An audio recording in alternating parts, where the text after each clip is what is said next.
Joining me now is Joel Prakken. He's the chairman of Macroeconomic Advisers, which helps ADP compile that employment report. Joel, thanks a lot for joining us. Appreciate it.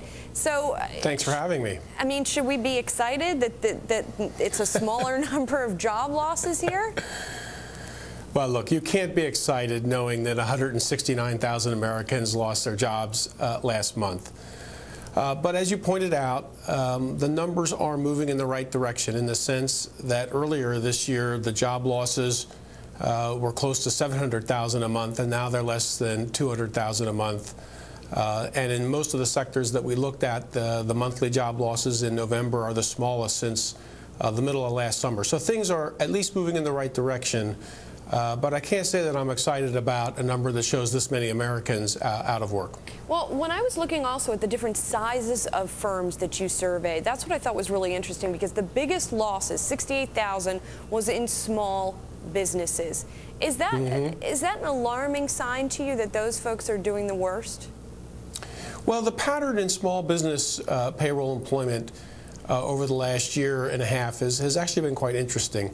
The historical data suggests that small businesses actually fare better in economic downturns than medium and large-sized businesses in terms of their payrolls, partly because they're in the service sector, which is not as cyclical as the goods-producing sector, and partly because they don't have as much overhead to pare in the event of a soft economy.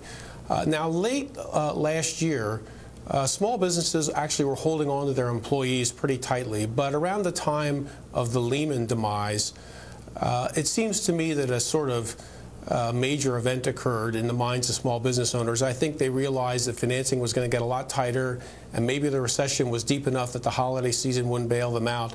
And at about that time, small businesses started cutting back on employment pretty aggressively, and in a sense have been playing a catch-up to the job cuts that have been already administered by the medium and larger-sized firms.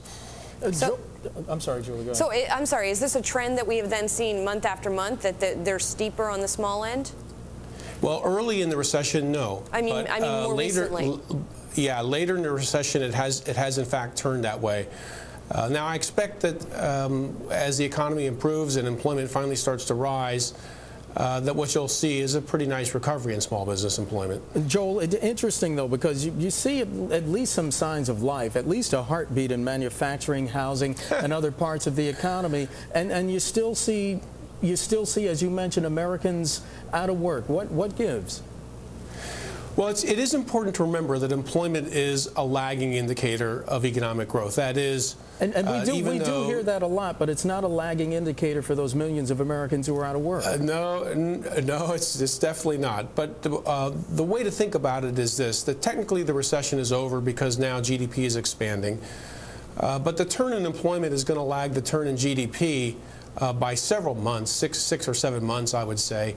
Okay. Furthermore, in order to get positive job growth, robust job growth, GDP has to be growing faster than its long-run secular trend, which is probably somewhere around 3%. And so we don't expect to see that kind of growth in the economy until the first half of next year. Right. And so my best estimate here is that you won't see positive numbers for payroll employment until February or March of 2010. Joel, we just got the Beige Book report at the top of the hour, which says economic conditions have improved modestly, talked about hiring around the country as well. Is that pretty much in line with what you're seeing in the employment report, even though, as you say, employment's going to pick up more slowly? Yeah, I think that it is.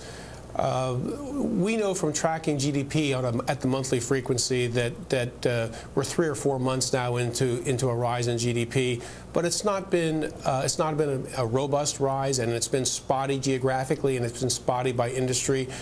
So some improvement across regional economies noted in the Beige Book, I think, is entirely consistent with the headline numbers for GDP that we look at.